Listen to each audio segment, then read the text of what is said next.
بسم الله الرحمن الرحيم.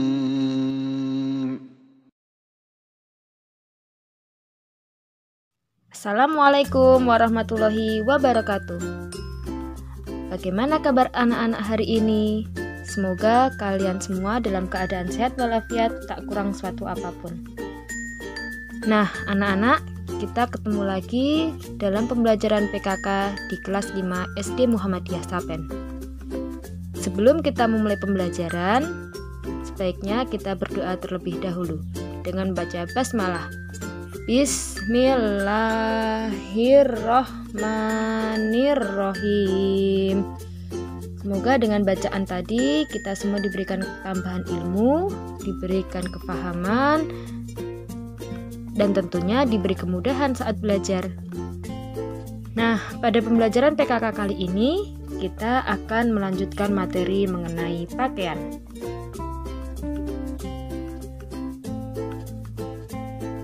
Pakaian adalah salah satu hal yang paling sering menempel di tubuh kita.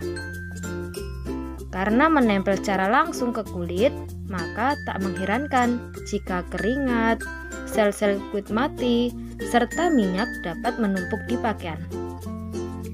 Pakaian yang lembab akan menjadi sarang kuman berkembang biak. Selain itu, beberapa jenis bakteri dan virus dapat bertahan hidup selama beberapa hari di atas kain pakaian yang kita kenakan. Nah, itulah sebabnya kita perlu mengetahui cara menjaga kebersihan pakaian. Karena tak hanya untuk mencegah bau badan, menerapkan cara menjaga kebersihan pakaian juga menghindarkan kita dari resiko terkena penyakit. Berikut ini yang akan kita bahas adalah cara menjaga kebersihan pakaian. Yang pertama, letakkanlah pakaian kotor di keranjang cucian. Setelah selesai beraktivitas dan sampai di rumah, kita harus segera mengganti pakaian dengan yang baru dan meletakkan pakaian yang sudah kotor di atas tas atau keranjang cucian. Selanjutnya, cuci tangan hingga bersih, bahkan lebih baik lagi jika kita segera mandi. Melepaskan pakaian yang kotor dan meletakkannya di tempat yang terpisah itu penting agar kotoran dari luar rumah tidak menempel pada benda-benda yang ada di rumah. Yang kedua, kita harus memperhatikan label instruksi mencuci pakaian. Karena tidak semua jenis pakaian bisa kita rawat dengan cara yang sama. Beberapa jenis pakaian harus dicuci dengan cara tersendiri. Agar tahu perbedaannya, kita bisa membaca instruksi yang tertera di label pakaian. Ini adalah contoh instruksi yang tertera di label pakaian. Mencuci baju tanpa memperhatikan instruksi labelnya bisa mengakibatkan pakaian cepat rusak dan tidak bertahan lama.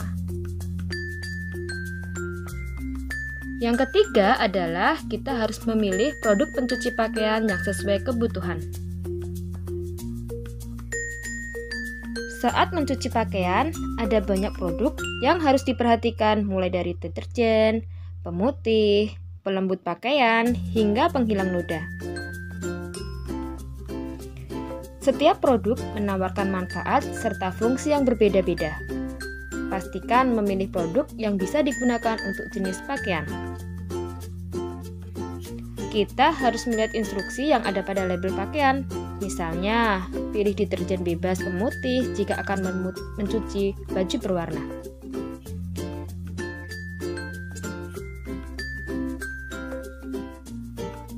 Yang keempat adalah gunakan air dengan suhu yang pas. Menggunakan suhu air yang tepat akan memaksimalkan cara menjaga kebersihan pakaian. Agar bakteri dan virus yang menempel di pakaian lekas mati, sebaiknya kita harus menggunakan air panas saat mencuci. Namun, perlu berhati-hati karena air panas berisiko melunturkan warna pakaian.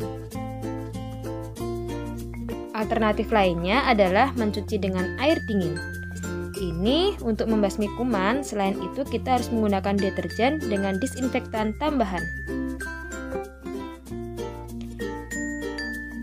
Cara yang selanjutnya adalah membersihkan noda dengan tepat. Karena terkadang ada noda di pakaian yang sulit untuk dihilangkan.